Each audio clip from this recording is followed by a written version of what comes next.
les damos la bienvenida al ciclo de conferencias sobre los premios Nobel en las áreas científicas. Hoy nos hablará sobre el Premio Nobel de Química el doctor Julio Mata, miembro de esta academia, a quien el presidente de la Academia Nacional de Ciencias, el doctor Walter Fernández, les va a presentar.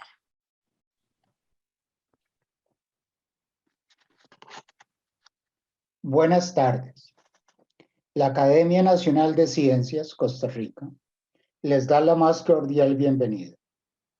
Al doctor Julio Mata Segreda, miembro de esta academia, le agradecemos profundamente haber aceptado nuestra invitación para impartir la conferencia de hoy, 10 de noviembre, Día Mundial de la Ciencia para la Paz y el Desarrollo. El doctor Julio Mata es investigador en el Laboratorio de Biomasa de la Escuela de Química de la Universidad de Costa Rica. En 1970 obtuvo su bachillerato en química en la Universidad de Costa Rica y en 1971 la licenciatura en esa misma institución. En 1975 se graduó como doctor en química en la Universidad de Kansas, Estados Unidos. En el año 2006 fue designado como catedrático Humboldt por la Universidad de Costa Rica.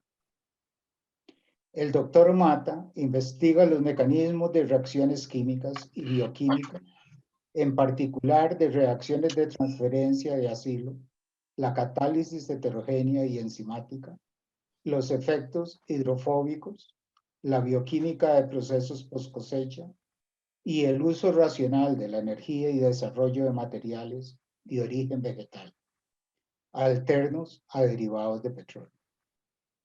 Ha sido profesor e investigador en la Universidad de Costa Rica y goza de gran prestigio a nivel nacional e internacional. En 1981 se le otorgó el Premio Nacional de Ciencia y Tecnología Clodomiro Picado Tuay, 7980, por su trabajo Inventario de protones en la migración iónica del hidronio. En 1982 se le concede la beca y medalla Matsumae en Tokio y una beca Fulbright en el periodo de 1986-1987. Además, es miembro del Colegio Federado de Químicos y Ingenieros Químicos de Costa Rica, de la Asociación Costarricense de Bioquímica y Química Clínica, de la Sociedad Americana de Química, de la Asociación Costarricense de Filosofía e Historia de la Ciencia y de la Academia Nacional de Ciencias, de la cual es miembro fundador. Es un gusto tener con nosotros al doctor Mata, a quien le solicitamos, por favor, iniciar su presentación. Bueno, muchas gracias por la introducción que hiciste en cuanto a mí, y como siempre es un gusto poder ayudar en lo que se pueda con la academia. Vean, les va a parecer un poco interesante el título propuesto de el Premio Nobel en Química 2021, Pertinencia para los tiempos actuales. Y es que yo no quiero que vaya a terminar yo dando un seminario de química orgánica, lo cual realmente no podría porque no es mi verdadera área de formación, ¿ves? Pero tampoco quiero hablar específicamente de la química que desarrollaron los galardonados y que fue la razón de otorgárseles el premio Nobel, sino que lo que quiero hablar es el significado de la escogencia de los galardonados y de sus trabajos durante este año. Tal vez ese enfoque es bastante diferente. Bueno, muy bien. Si pasáramos a la próxima, por favor. Muy bien. Ya para esta fecha, nosotros estamos oyendo esta presentación. Ya sabemos que los galardonados para el año 21 en química son Benjamin List y David Macmillan. Y el Comité Nobel indica en el anuncio de el premio que se dio por el desarrollo a una técnica de síntesis química que hoy en día, van a ver todo el cuento que voy a contarles, hoy en día se conoce como organocatálisis asimétrica. Muy bien, pasemos al próximo, por favor. Muy bien. Benjamin List. Ahorita él trabaja en el Instituto Max Planck para la investigación sobre carbón. Y aquí hay un dedazo que se me fue porque dice sobre carbono, pero el instituto no se llama así, se llama sobre carbón. ¿Ves? Carbón, el material mineral, obviamente muy rico en el elemento carbono, pero el nombre del instituto es para la investigación sobre el carbón, que está localizado en Mülheim, en el río, al lado del río Ruhr, en Alemania, y David Macmillan, que ahorita es profesor en la Universidad de Princeton. Bien, si pasamos a la próxima, hablemos un par de cositas nada más sobre los dos premiados. List nació en 1968, 20 años después de que yo nací, en Frankfurt. El doctorado lo obtuvo en el año 97 en la Universidad Goethe, también en Frankfurt, y actualmente es director del Instituto Max Planck para la investigación sobre el carbón. Aquí sí me quedó bien, en el otro se me fue porque todos sabemos que el corrector que usa de textos que viene con Microsoft es un perfecto ejemplo de un tonto con iniciativa, y si uno no se da cuenta de los cambios que le hace, se le van. Pero digamos que fue un pecado menor. En el caso de Macmillan, él nació en 1968, también en Bells Hill, en el Reino Unido, específicamente en el país de Escocia. Pero el doctorado lo obtuvo en los Estados Unidos en el año 1996 en la Universidad de California en Irvine, y actualmente es profesor en la Universidad de Princeton. Como vemos, son personas, bueno, no son chiquillos, pero vean que son individuos relativamente jóvenes. Y esto es algo que es muy interesante porque se va limpiando un poquito el asunto de la necesidad de tener edad contado como una manera, como un parámetro que a veces lo transforman directamente en significado de conocimiento, de calidad profesional. Esto sin que vayan a creer que estamos hablando o que yo estoy tratando de hablar de gerontofobia, porque ya si hablamos de gerontofobia, ya eso es algo ya que yo, por lo que estoy pasando en los últimos años, desde que me pensioné el 1 de septiembre del 2016. Bueno, vean qué interesante. Y entonces aquí vamos a ir un poquito para allá, un poquito para acá, como les decía en la temática, los individuos, su trabajo y el significado para los tiempos modernos. En el anuncio de los ganadores del Premio Nobel no se indica mayor cosa, más que desarrollaron una técnica, y no la desarrollaron, la perfeccionaron, como veremos ahora después, una técnica muy útil para la construcción de moléculas orgánicas, pero que tienen un cierto que tienen una cierta estructura tridimensional. Estamos hablando ahí de estereoquímica molecular.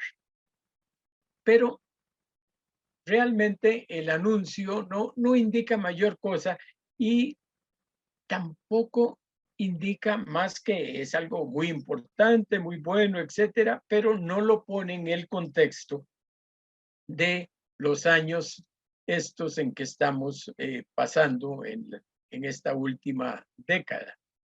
Si pasamos a la próxima, vemos que al día siguiente el periódico La Nación reproduce el anuncio del Comité Nobel, pero tampoco en el artículo de La Nación se ahonda en el significado, el porqué, el mérito, sino que básicamente se reproduce lo que el Comité Nobel indicó. Bien, pasemos a la próxima. Bueno, aquí me voy a meter un poquito en cuestiones de química para que podamos tener una idea mucho más clara de el mérito, la importancia del tipo de trabajo como el que han estado desarrollando List y Macmillan. Quisiera empezar por un concepto en química, que es el concepto de quiralidad. Quiralidad es una palabra cuya etimología viene del griego antiguo, de la palabra geir. Geir significa las manos. Y eso lo que implica es la relación que hay entre las dos manos. Una es la imagen en el espejo de la otra, pero las dos manos no son superponibles. Pongan una mano sobre la otra y verá que no calzan. El pulgar de una más bien calza, pero con el meñique de la otra y el meñique de la otra con el pulgar. Entonces, ven, en imágenes especulares, la superposición de moléculas no las hace exactamente equivalentes. Y entonces, en el caso de la quiralidad, esto vamos a ver ahora en la próxima porque es algo más que un asunto, un concepto de la química, de estructura molecular. Pasemos a la próxima. Eso es. Veamos la importancia. ¿Por qué el tener en cuenta la quiralidad o la asimetría de las moléculas? ¿Por qué es importante? Bueno, imaginemos algún tipo de molécula y su imagen especular.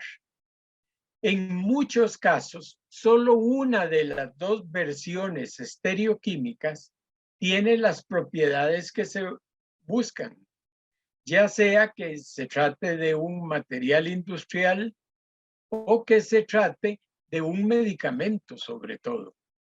Y como ejemplo, puse ahí la estructura molecular del ibuprofeno. Vean que allí está el dibujo de la molécula de ibuprofeno y el dibujo está hecho sobre un plano, el plano de la pantalla de la computadora. Y vean ustedes cómo hay llamado así hay una línea más gordita que las otras, que si uno se queda viéndolo, entonces entiende el mensaje, que lo que significa que esa línea que representa un grupo metilo, esa línea estaría, o ese grupo metilo está enfocado hacia afuera del plano de la pantalla. ¿Ves? Así como existe ese isómero, así existe esa variedad estereoquímica del ibuprofeno, que ahorita no importa por qué ese es el isómero S.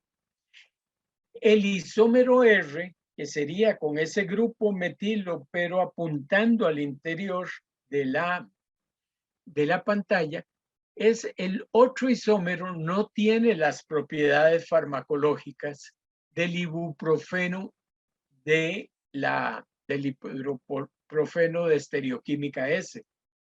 No combate el dolor, no es antiinflamatorio, no baja la fiebre.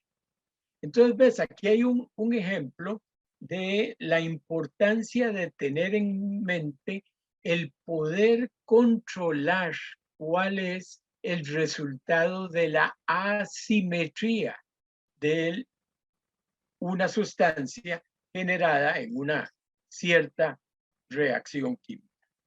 Algo importante de decir es lo siguiente: en ausencia de algún tipo de limitación a la libertad molecular en una reacción química, de las dos versiones que podrían haber de isómeros, de análogos, de quirales, o sea, de relación objeto y imagen especular, en ausencia de algún tipo de restricción se forman iguales cantidades.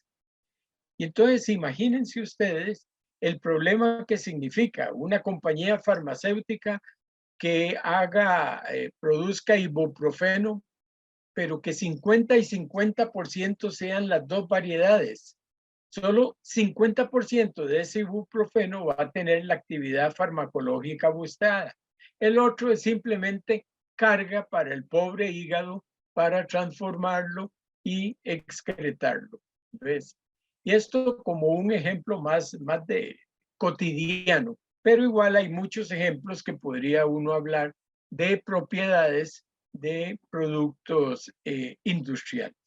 Entonces ya aquí empezamos a ver un mérito importante de cómo poder tener control sobre la selectividad de la asimetría que se obtenga para los productos de una reacción química.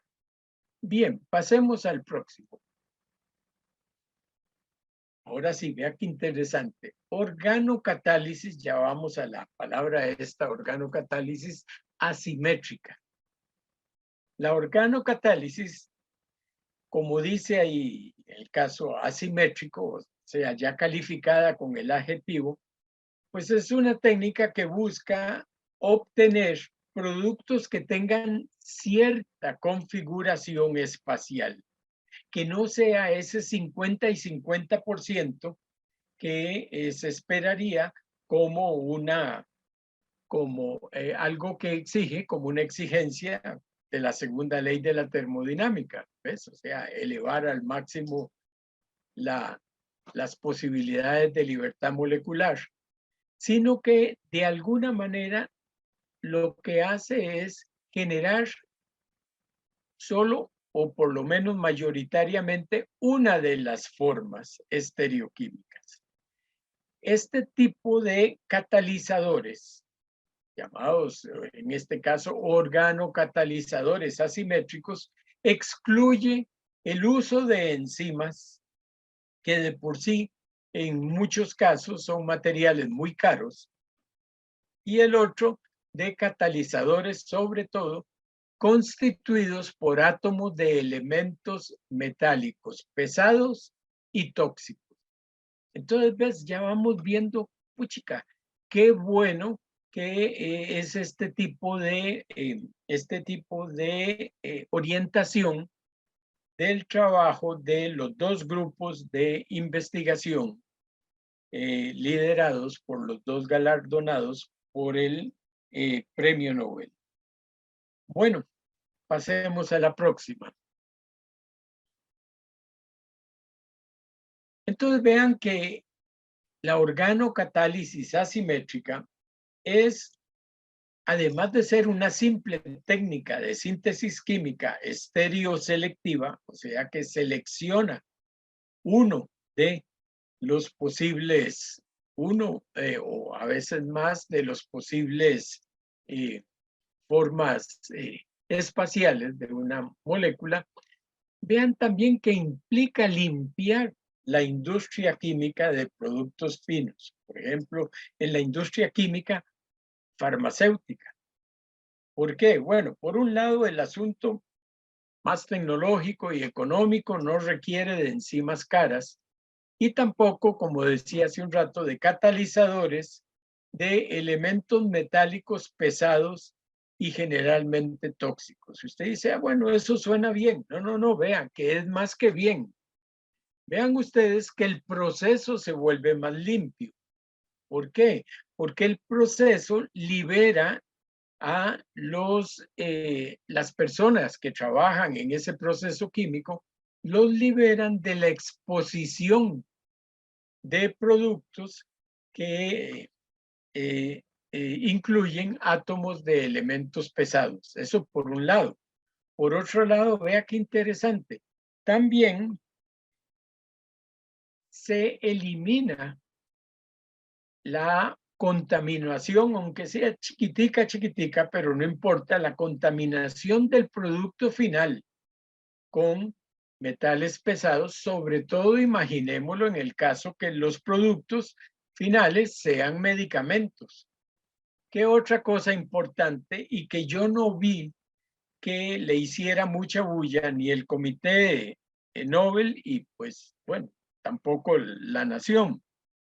Es que también se limpia el manejo de los residuos finales del proceso. Entonces vean que hay aquí hay un mérito también de mejorar el aspecto ambiental de la organocatálisis asimétrica. Entonces, con lo que estoy aquí machacando es que vean qué interesante, no solo es una buena y más barata forma de sintetizar selectivamente sustancias asimétricas, ¿verdad? De moléculas asimétricas, sino que vean que hay también aquí una contribución ambiental que no parece haber sido muy tomada en cuenta por el Comité Nobel, cosa que sí se hizo con el Premio Nobel de Física. La semana entrante, Jorge nos hablará de cómo todo el trabajo de estos autores sobre meteorología dura, ¿verdad? Obviamente tiene una composición y un mérito en aspectos ambientales. Bueno, el de química también lo tiene. ¿Ves? Cuando vemos más allá de una simple técnica de síntesis asimétrica. Bien, pasemos a la próxima. Eso es. Vean qué interesante. Y aquí, esto, tal vez no entre muchas personas dedicadas al ámbito científico, pero sí en el ámbito del público en general. El origen de las cosas. Muchas veces se vive nada más pensando en la existencia de lo actual y no se tiene mucho en cuenta toda la historia de dónde vienen las cosas. Vámonos a la organocatálisis. El primer reporte del cual yo logré buscar sobre organocatálisis fue una síntesis de Justus von Liebig en 1860. ¿Ves? Para la obtención de una sustancia, la que está al lado derecho como producto final de esa ecuación química. Esa sustancia es la amida del ácido oxálico, oxamida. Yo no sé cuál era, y leyendo el artículo no indica cuál era el interés que había, más allá de un interés de síntesis química para mejorar la síntesis de oxamida. Bueno, la oxamida, podría uno pensar hoy en día, es un sustituto de la urea como fertilizante. La diferencia es que al descomponerse la oxamida en los suelos, va liberando el nitrógeno en forma de amoníaco lentamente. El caso de la urea lo libera mucho más rápidamente. Entonces, digamos que al igual que en técnicas farmacológicas de productos que van liberando poquito a poquito el medicamento, hoy en día, no lo sé, en 1860, hoy en día lo veríamos como un fertilizante de acción retardada.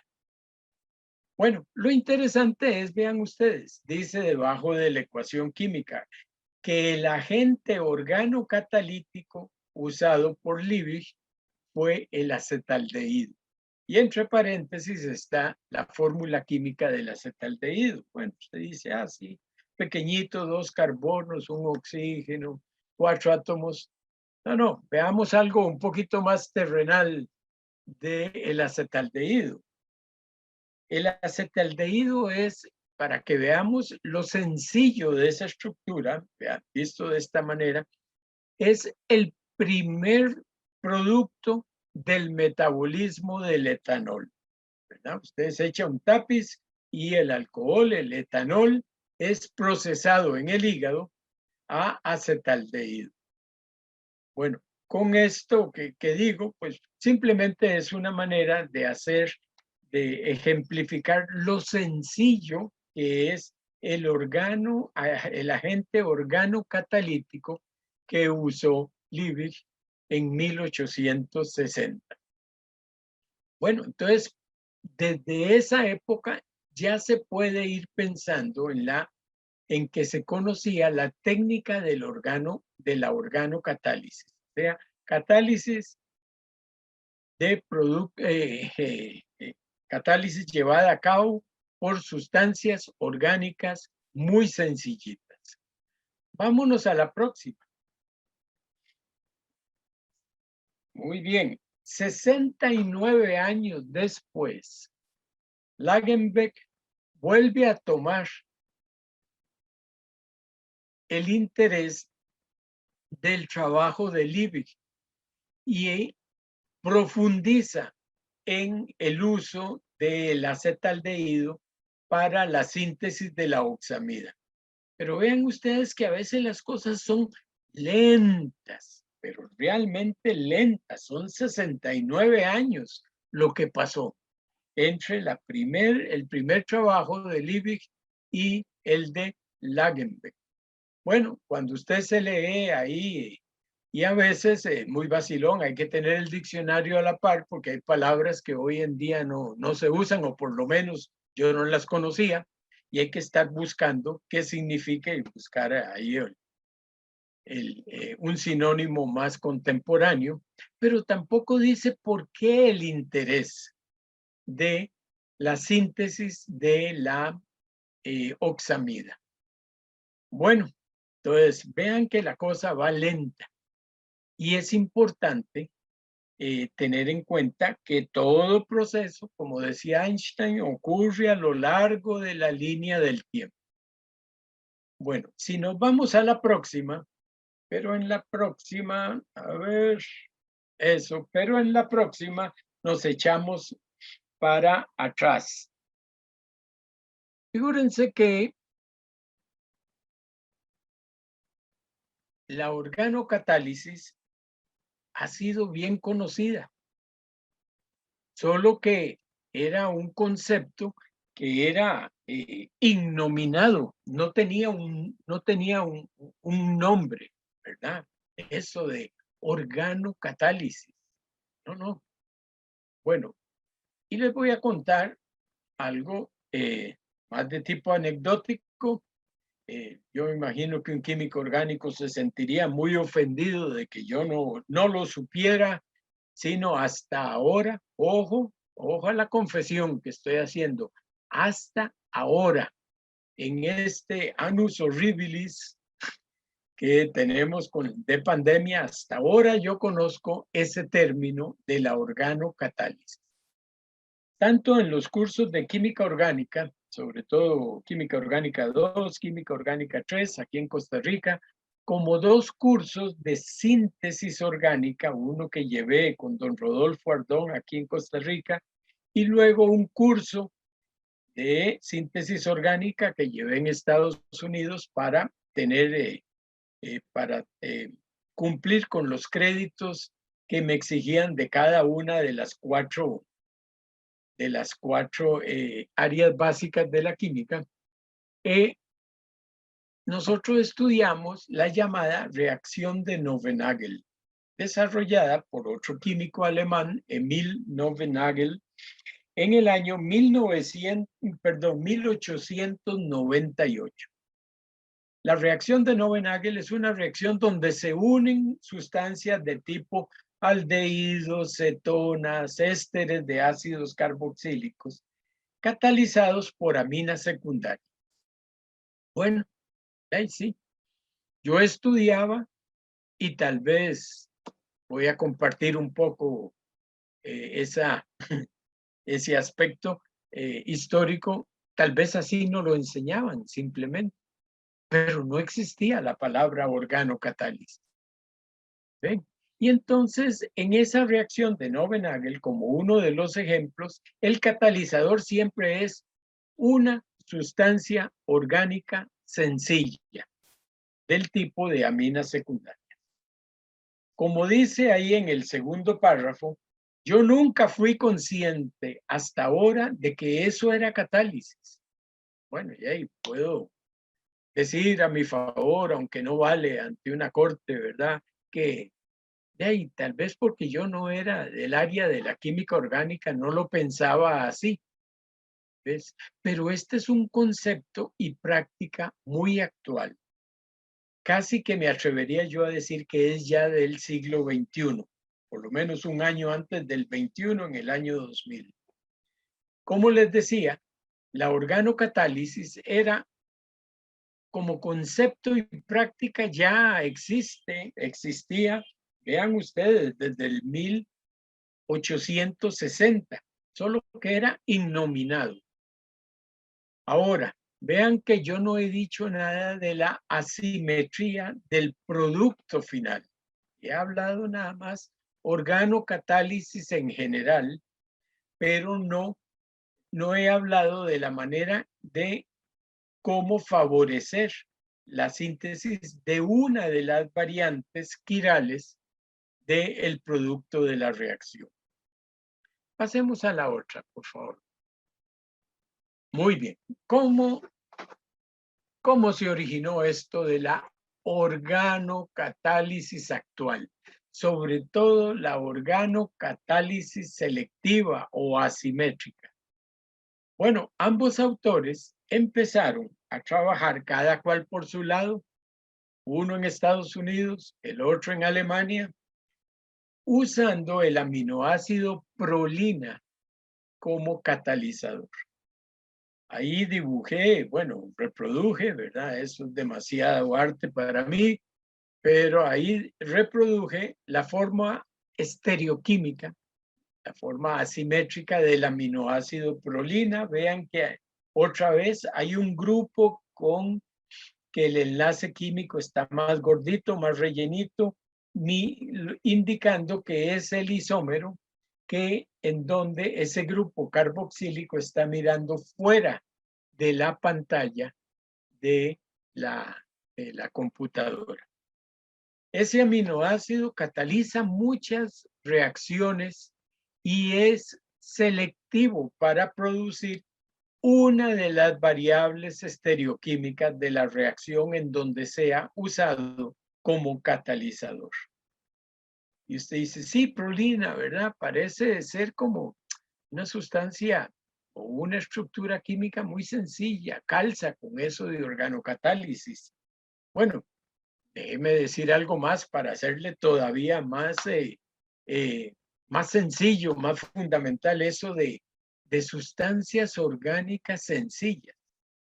La prolina es uno de los aminoácidos más contribuyentes a la estructura del colágeno y obviamente también a la estructura de la gelatina. La gelatina es un colágeno parcialmente hidrolizado. sea, parcialmente degradado. Más sencillez, más sencillez estructural, y ahí no le podemos pedir. Y aquí, con el uso de la prolina, fue que empezó esto de la organocatálisis, pero ahora sí, selectiva o asimétrica. ¿Ven? Entonces pasamos de toda una vida de estar haciendo sin nombre organocatálisis hasta ahora que estos dos investigadores entonces ya pueden usar esas técnicas de usar sustancias pequeñitas como catalizadores, pero que si esas sustancias son asimétricas, eso asegura ser la manera de controlar la selectividad para que el producto final de una reacción química sea mayoritariamente una de las variantes quirales que se pueden formar. Muy bien, entonces aquí empezó toda la cosa con List y Macmillan. Bueno, y más o menos pongámosle el año 2000 o muy al final de los 90 que ya estos dos autores comienzan a publicar usando prolina como catalizador. Vamos a la próxima, por favor. Méritos. Si usted viene y me dice, pero tiene que haber unos méritos. Obviamente, nadie lo va a dudar del trabajo de List y Macmillan para hacerles adjudicados el Premio Nobel de Química de este año. Bueno, por un lado, en la organocatálisis asimétrica, pues obviamente como es catálisis, se controla las rapideces de reacción, pero también el resultado estereoquímico. O sea, son selectivas para una de las versiones quirales de las sustancias del producto de una reacción. Por un lado, tiene la ventaja de que hay muchas enzimas que se usan industrialmente, pero que ya tienen su precio, tienen su costo, no están incluidas las enzimas y mucho menos, como decía hace un rato, catalizadores basados en elementos de tipo metales pesados que son muy tóxicos. Y entonces estábamos viendo las tres diferentes etapas, digámosle así, de por qué es bueno no estar usando procesos con derivados de metales pesados. Por un lado, la salud ocupacional de las personas que trabajan en el proceso. El proceso en sí no va a tener el problema de la posibilidad de residuos en el producto final, sobre todo si son medicamentos, y también a la hora de desechar los productos finales, los desechos, pues, del proceso químico mismo. Entonces, ven que tiene también un punto de vista no solo ambiental, sino también buscando mejorar la salud ocupacional de las personas que en las industrias trabajarían con este tipo de procesos que usan la técnica de la organocatálisis y no digamos necesariamente asimétrica.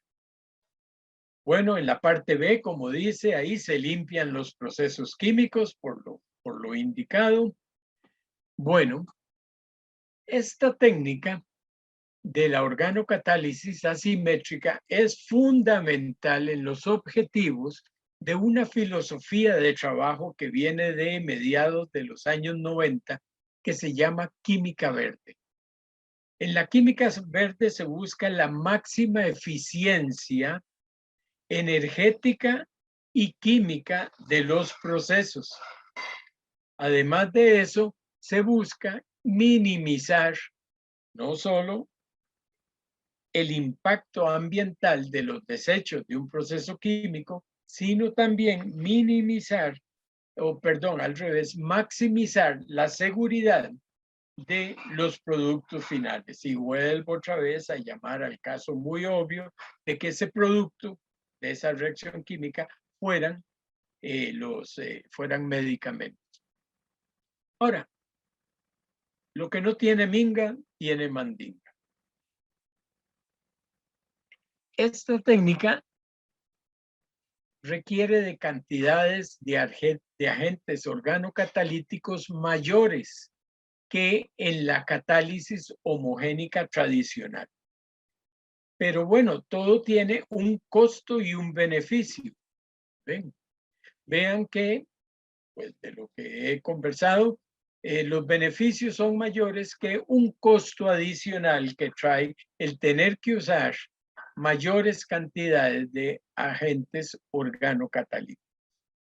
Y pues todo lo que sea para el beneficio global, pues yo creo que eso contrapesa bastante bien el aspecto de un punto de vista menos favorable desde el punto de vista económico de un proceso. Entonces vean que todas estas son las partes que no se ha hecho justicia como mérito para List y Macmillan, porque todo se enfocó a que, puchica, vea qué bien, toda esta cosa de la organocatálisis asimétrica es un gran avance en las técnicas de síntesis química. Pero lo que está detrás de esto no se le ha dado mayor valor ni difusión en el público en general, en el nivel mundial. Vamos a la próxima, por favor. Eso es. Ya aquí, entonces vean que ya estoy en el final. Vean qué interesante.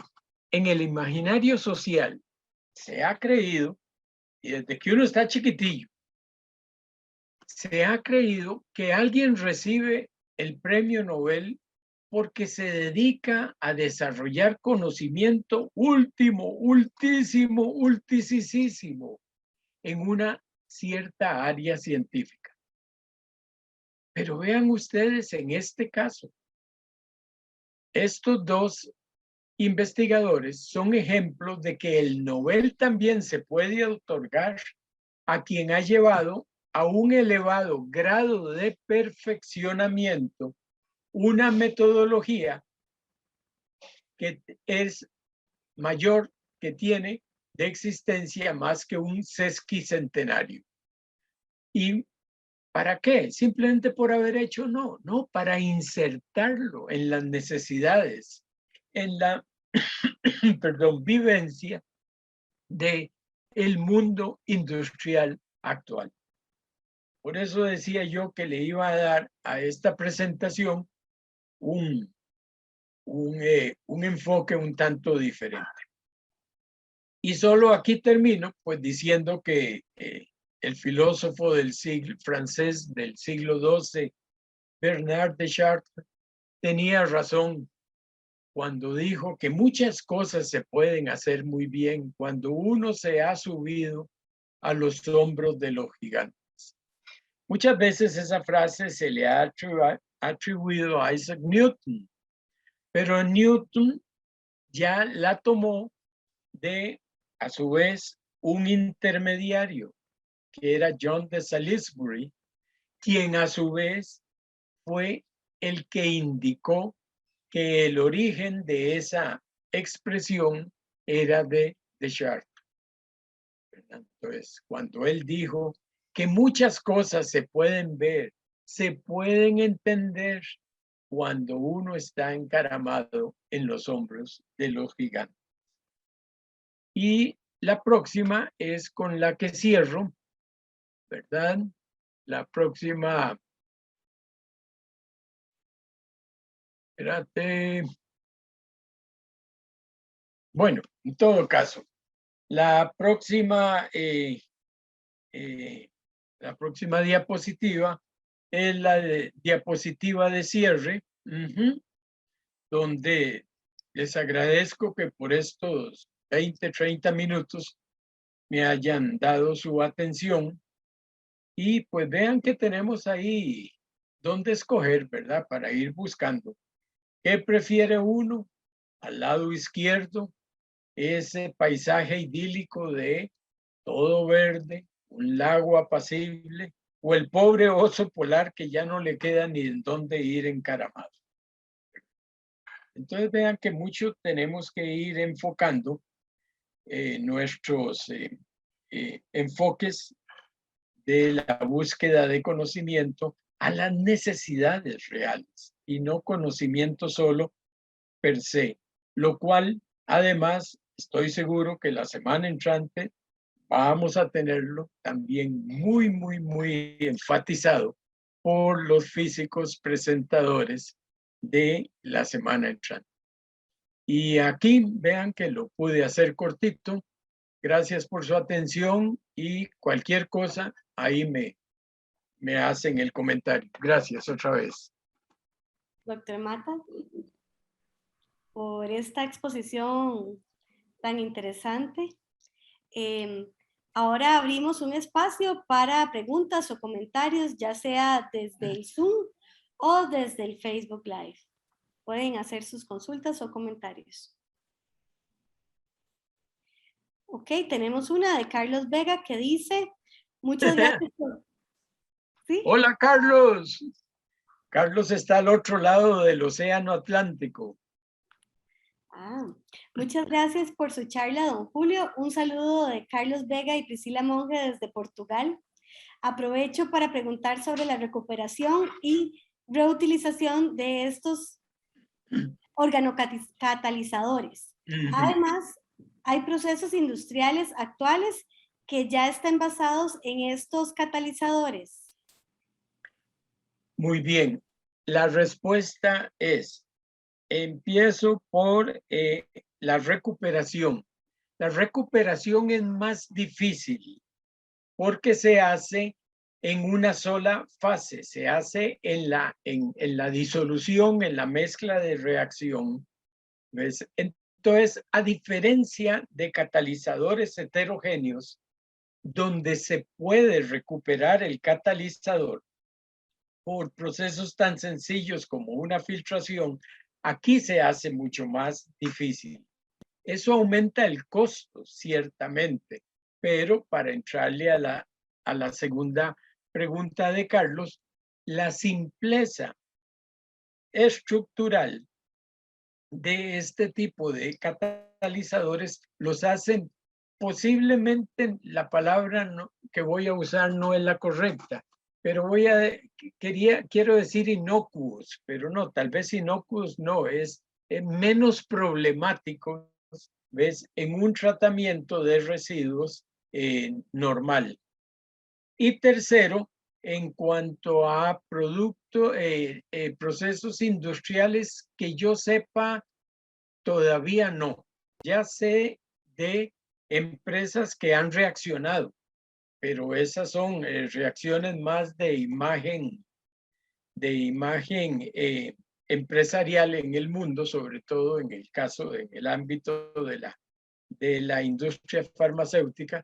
Pero en cuanto a esto ya los magos de la parte financiera puedan generar bien la idea de costos, yo me atrevo, ojalá que sea profeta y no bocón, pero yo creo que en cuestión de una década es posible ver que ya alguna gran compañía indique que ya tienen en el nivel grandote, pero en el uso industrial, no en plantas pilotos, el uso de procesos con organocatálisis asimétricas.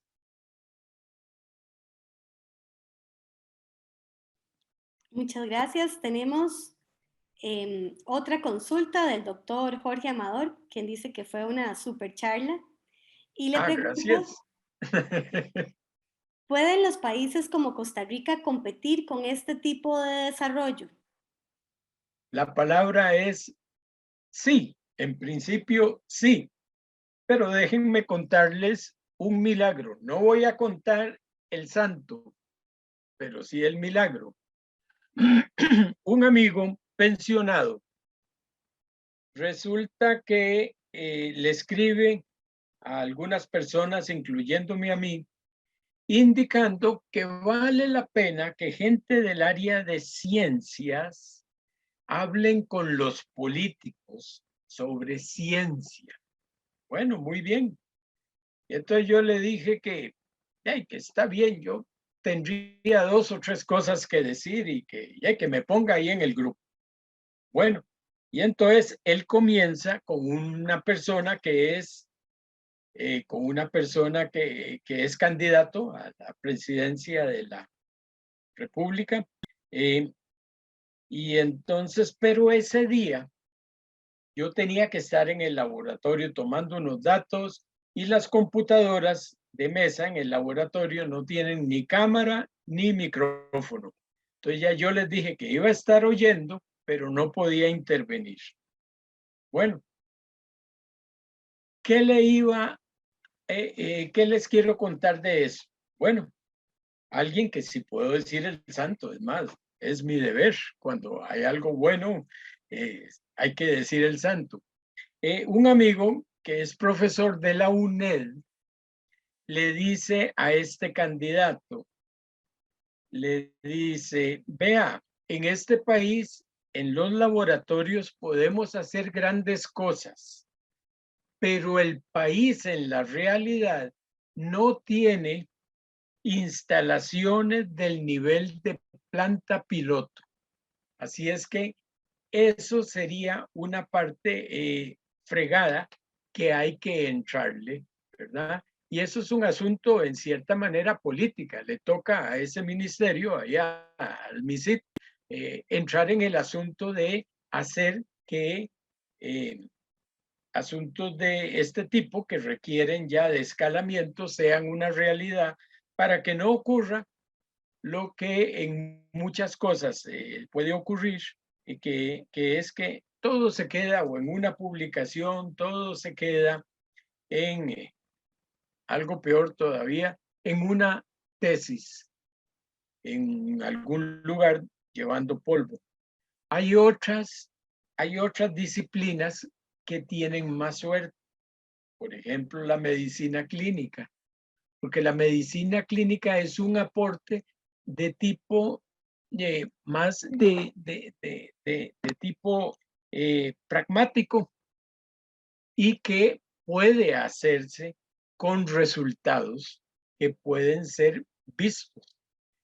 El simple cambio que un médico haga de un medicamento por el otro, vean que ya da resultados, ¿verdad?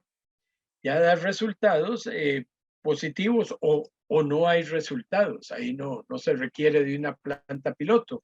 Pero en cosas como física, química, diferentes ingenierías, ahí sí ese es el escollo. Y entonces a Jorge le diría yo que, mira vos, este amigo de la UNED tiene razón en haberle dicho al candidato que para asuntos de ciencia y tecnología hay que contar con lo que se tiene. Hay que contar con lo que se requiere.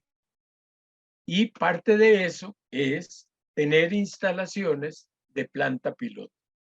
Entonces, si no fuera por ese escollo que puede, ojalá que Dios lo oiga a uno, si ese escollo se puede manejar, pues entonces sí lo podemos hacer en el país. Ahora, eso no excluye lo que en las universidades han dado en llamar la internacionalización de la U, que es simplemente que alguien nacional se une a un proyecto, ¿ves? Pero, como dicen los franceses, le grand patron es extranjero. Y el producto de ese proyecto no va a ser de inmediata beneficio tecnológico económico para el país.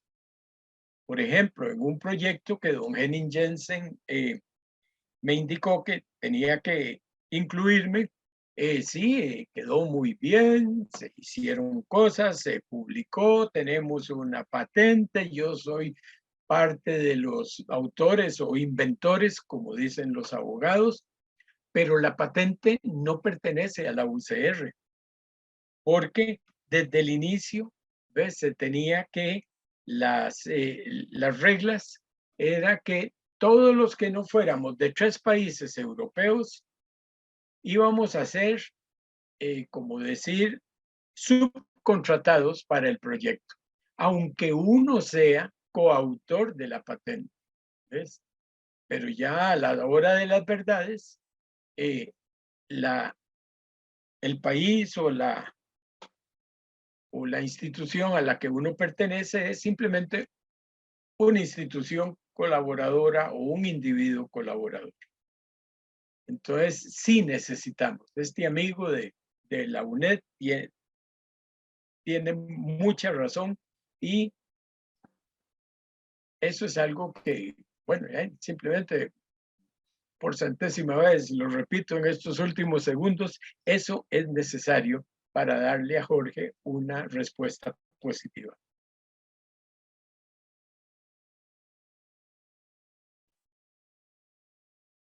Hasta luego. Muchas gracias, don Julio. Bueno, tenemos aquí un comentario de Hazel Aragón que dice, excelente, sí. don Julio, muchas gracias. No sé si hay más consultas también. Diana Chacón dice, muchas gracias, don Julio. Vamos a ver. En el Facebook tenemos un comentario que dice idóneo. Y bueno, no sé, ¿alguien más tiene alguna pregunta o comentario que quiera compartir con el expositor?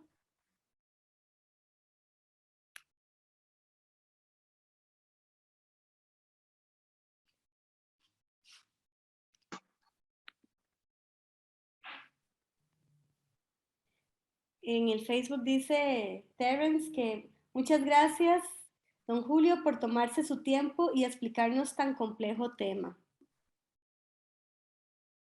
Fernando Durán Ayanegui dice saludos, don Julio. Hola. Y bueno, entonces, muchísimas gracias, doctor Mata, de verdad, por esta tarde tan amena en donde nos ha explicado sobre el Premio Nobel de Química.